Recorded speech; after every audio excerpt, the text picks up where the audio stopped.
Picture this. You're holding your U.S. passport, that dark blue symbol of freedom and opportunity that millions around the world desperately dream of obtaining.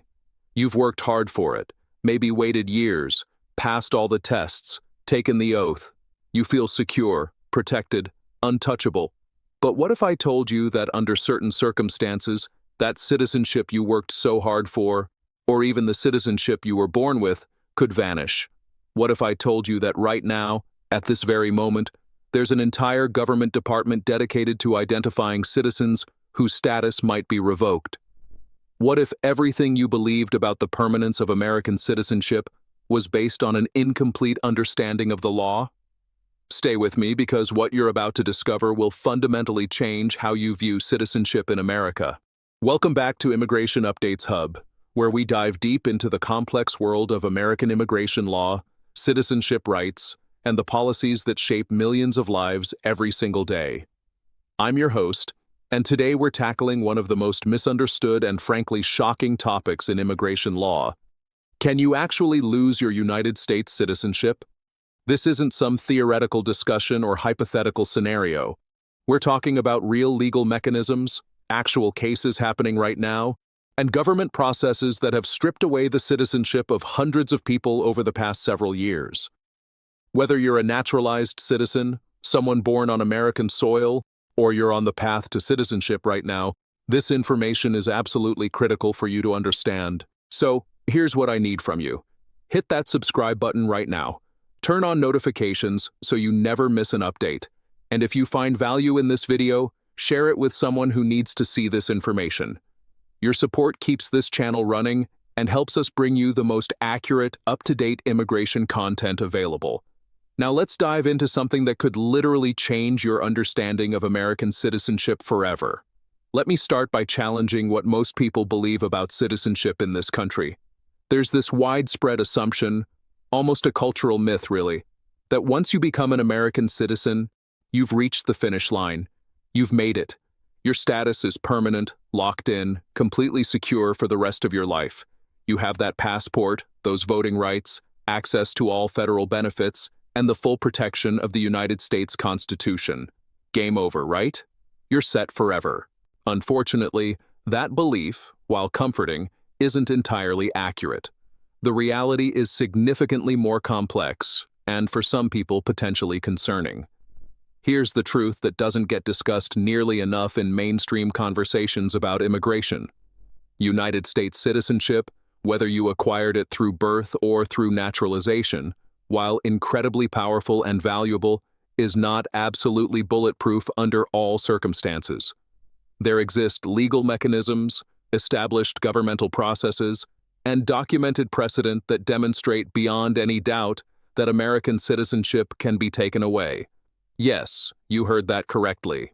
Your citizenship can be revoked, stripped, removed, and in some cases, this can happen many years, even decades after you first became a citizen. Now, before anyone panics, let me be clear about something important. We're not talking about the government randomly deciding to take citizenship away from people they don't like. We're not discussing some dystopian scenario where rights disappear without cause or due process. What we're talking about are specific, legally defined pathways through which citizenship can be lost, either through voluntary action on your part or through government action when certain criteria are met. Understanding these pathways, understanding when and how citizenship can be challenged, is absolutely essential for every American citizen and for everyone hoping to become one. Let me lay out the fundamental framework we need to understand before we go deeper. When we talk about United States citizens, we're really talking about two distinct categories of people, and this distinction matters enormously when we discuss the loss of citizenship. The first category includes citizens by birth. These are individuals born on American soil, which includes all 50 states plus U.S. territories such as Puerto Rico, Guam, the U.S. Virgin Islands, and American Samoa, with some specific nuances. This category also includes individuals born abroad to at least one American parent who meets certain residency requirements. The second category comprises naturalized citizens, people who were not born with American citizenship, but who immigrated to the United States, met all the legal requirements, went through the naturalization process, passed the citizenship test, and took the oath of allegiance to become Americans. Both of these groups enjoy the same fundamental rights under the Constitution. They can vote in federal elections, they hold United States passports, they have access to federal benefits and programs, they receive equal protection under the law, and they have all the rights and privileges that come with being an American citizen. On paper, there's no legal distinction between someone who was born in Kansas and someone who immigrated from Kenya and naturalized 20 years ago. Both are full American citizens with equal status. However, and this is absolutely crucial to understand when it comes to the question of losing citizenship, the government views these two groups very differently from a legal standpoint. Natural-born citizens, those who acquired citizenship through birth, are protected by the 14th Amendment to the Constitution, which establishes birthright citizenship. This protection is extraordinarily strong. The government cannot simply decide to revoke the citizenship of someone born in the United States except in extremely rare circumstances involving fraudulent documentation at the time of birth, which we'll discuss later. For all practical purposes, if you were born an American citizen, your citizenship is virtually untouchable unless you voluntarily choose to renounce it. Naturalized citizens, however, exist in a somewhat different legal position.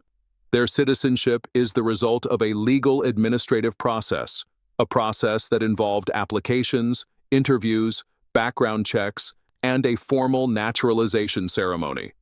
Because citizenship was granted through this process, the law allows for that citizenship to be legally reversed if it's discovered that the process was compromised through fraud, misrepresentation, or other illegal means.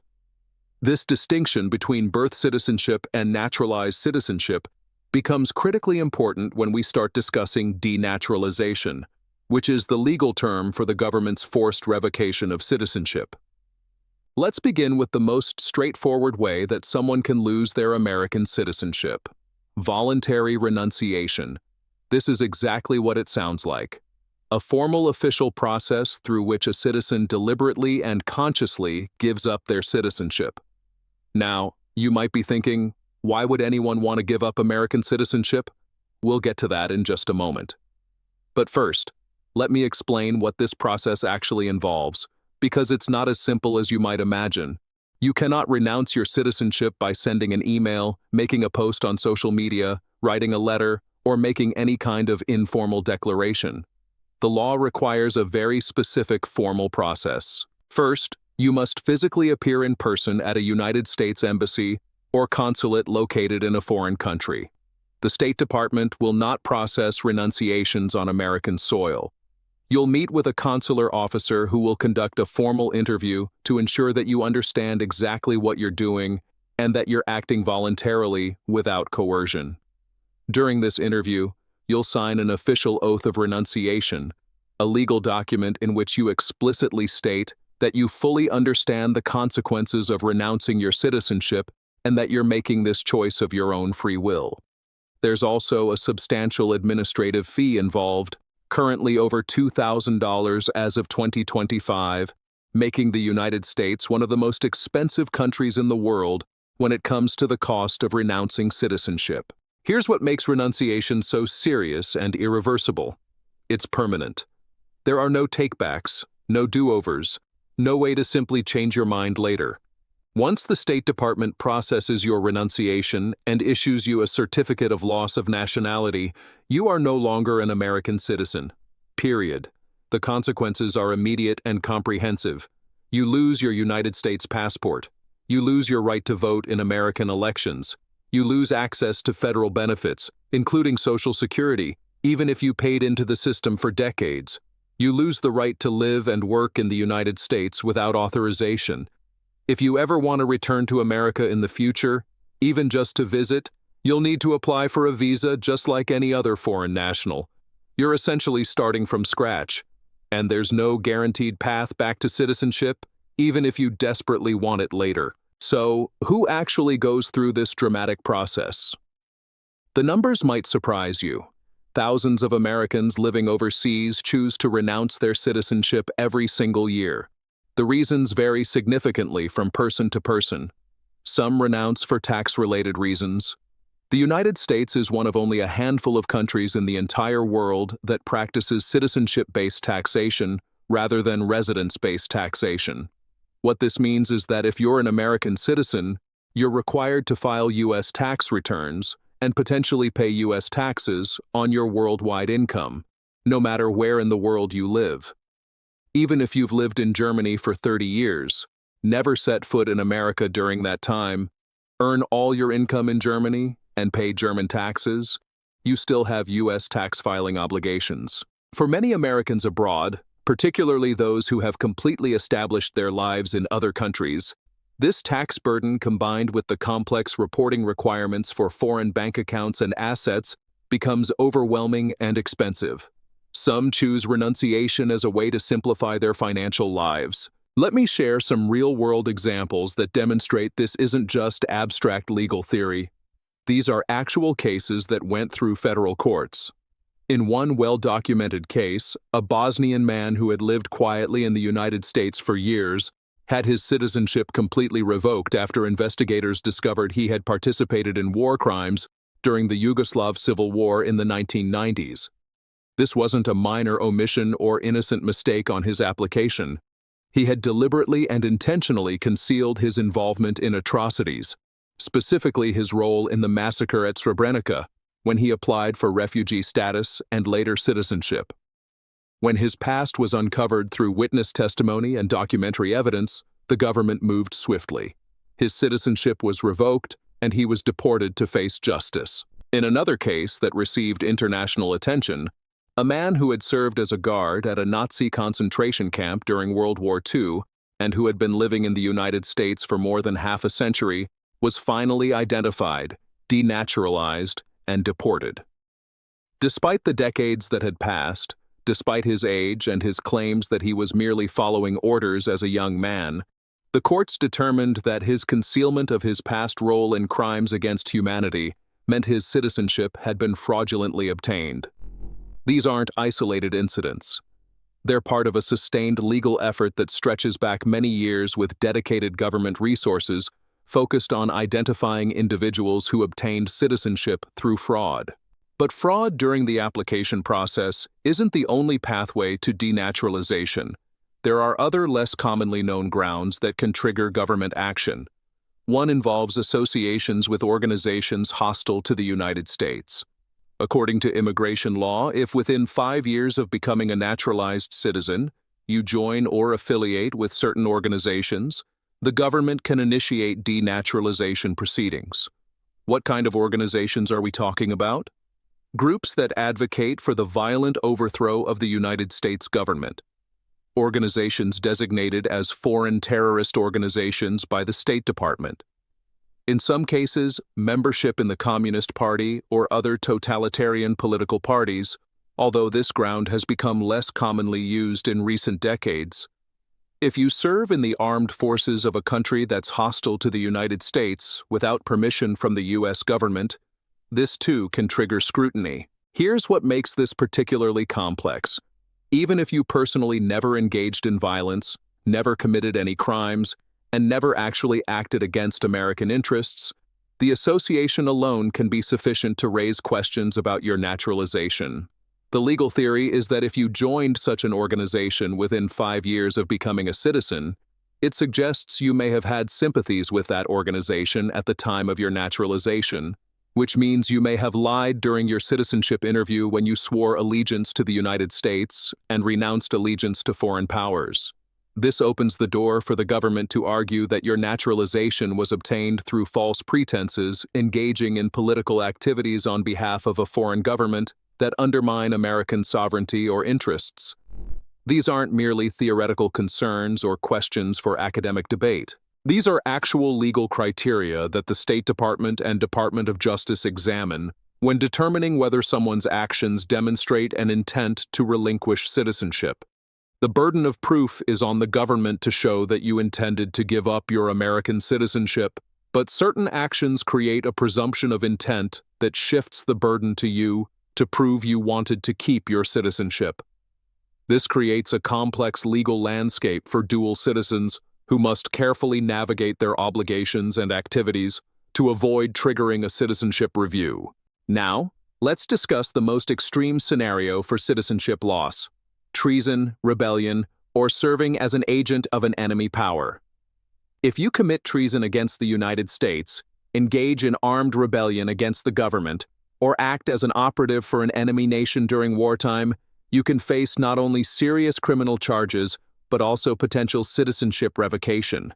These cases are extraordinarily rare in modern times, but the legal framework exists and has been used historically.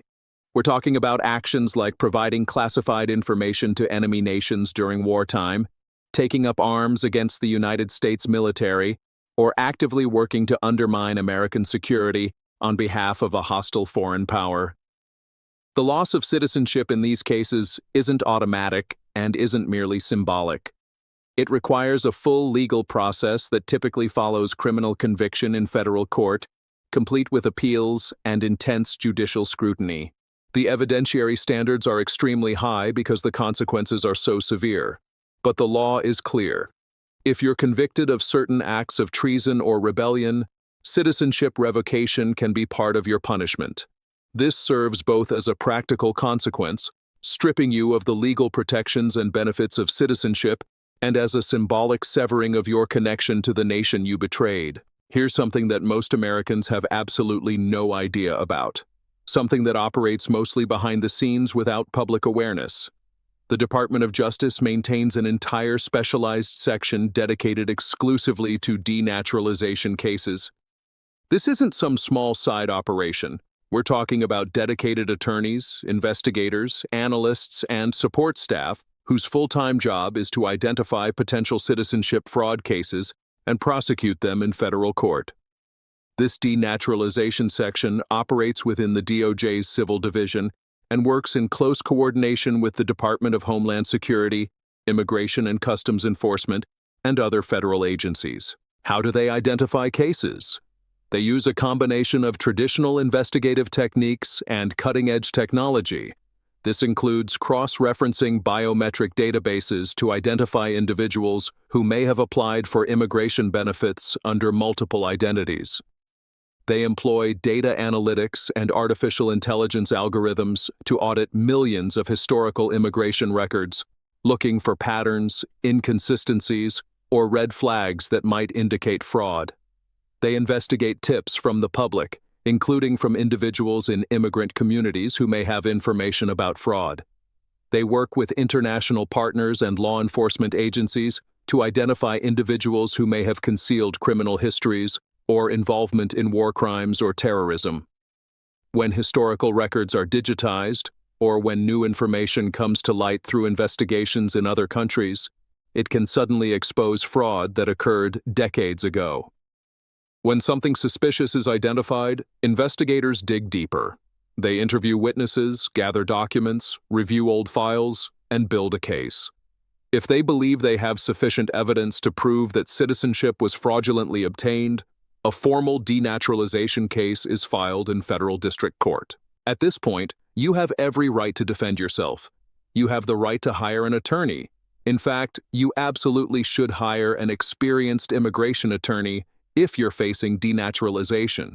You can present evidence, call witnesses, challenge the government's case, and make legal arguments. The government bears the burden of proving its case by clear and convincing evidence, which is a higher standard than the preponderance of evidence standard used in most civil cases, but lower than the beyond a reasonable doubt standard used in criminal cases. If the government successfully proves its case and the judge orders denaturalization, the consequences are immediate and severe. You lose your United States citizenship effective immediately.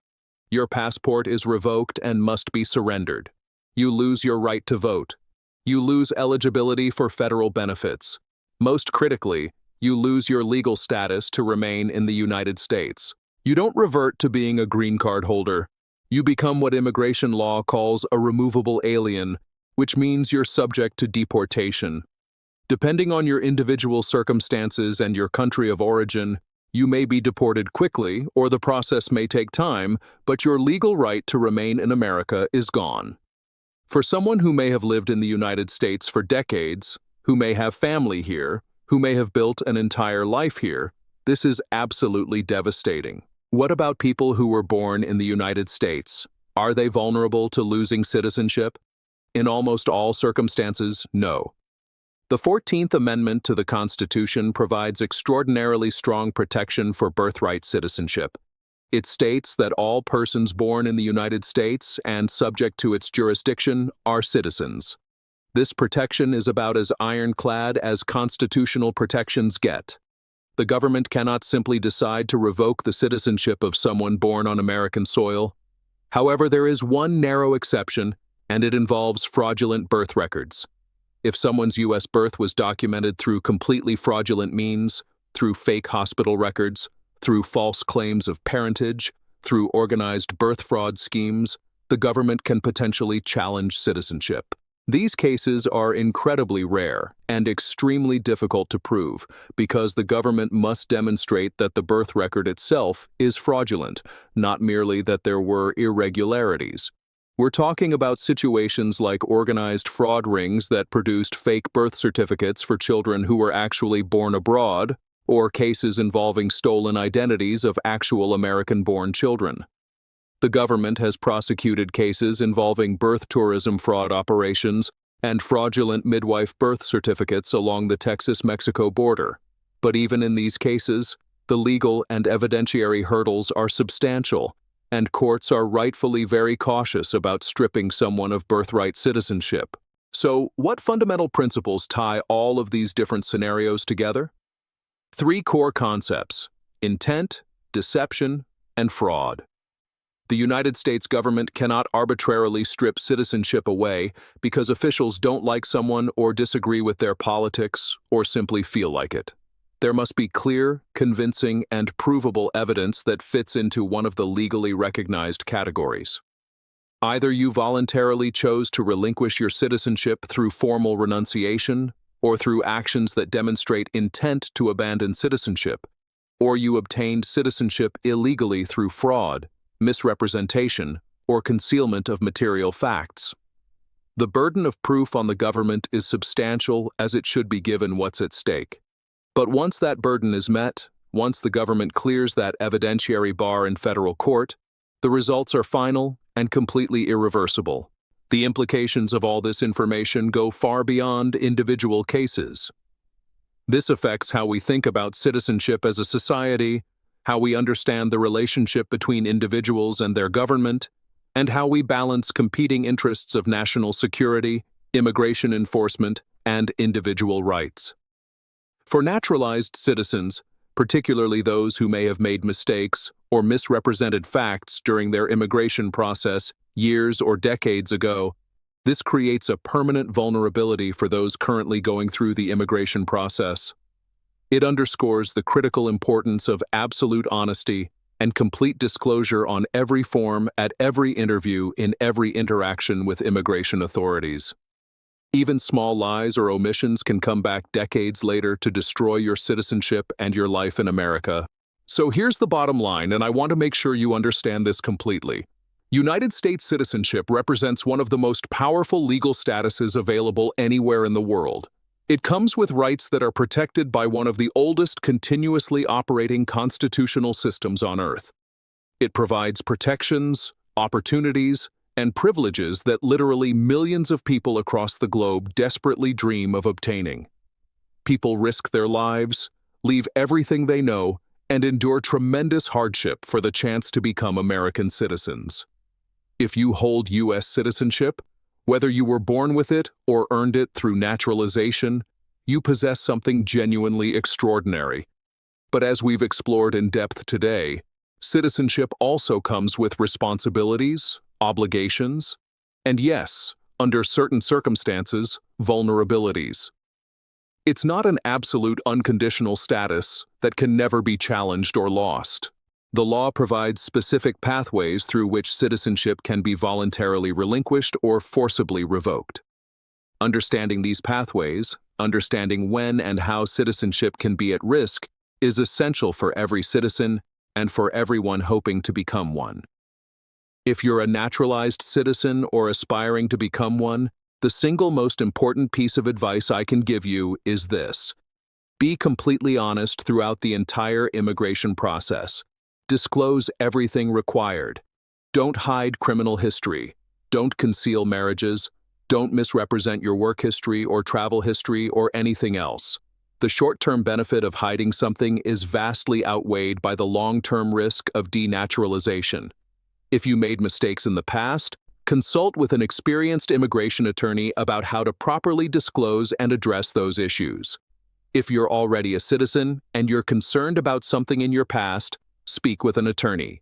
Don't wait for the government to find it. For all citizens naturalized or born here, understand your rights, but also understand the law. Know what actions could potentially put your status at risk. If you're considering obtaining citizenship in another country, understand the implications. If you're thinking about working for a foreign government, understand the potential consequences. Knowledge is power, and in the context of citizenship, what you don't know really can cost you everything. This has been another deep dive into the complex world of American immigration and citizenship law here on Immigration Updates Hub.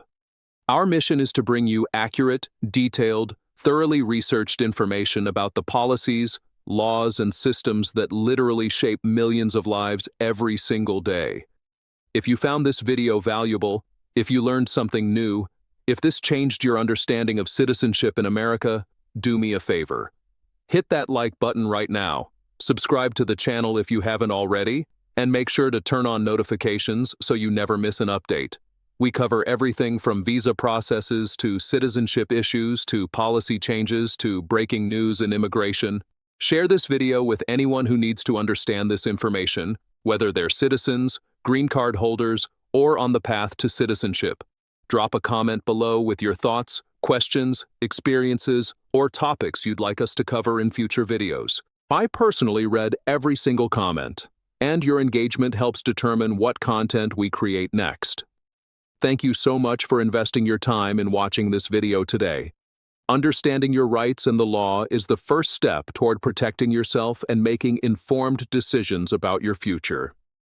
I'll see you in the next video where we'll continue exploring the complex, fascinating, and critically important world of American immigration. Until then, stay informed, stay engaged, and remember that knowledge is your most powerful tool. Take care.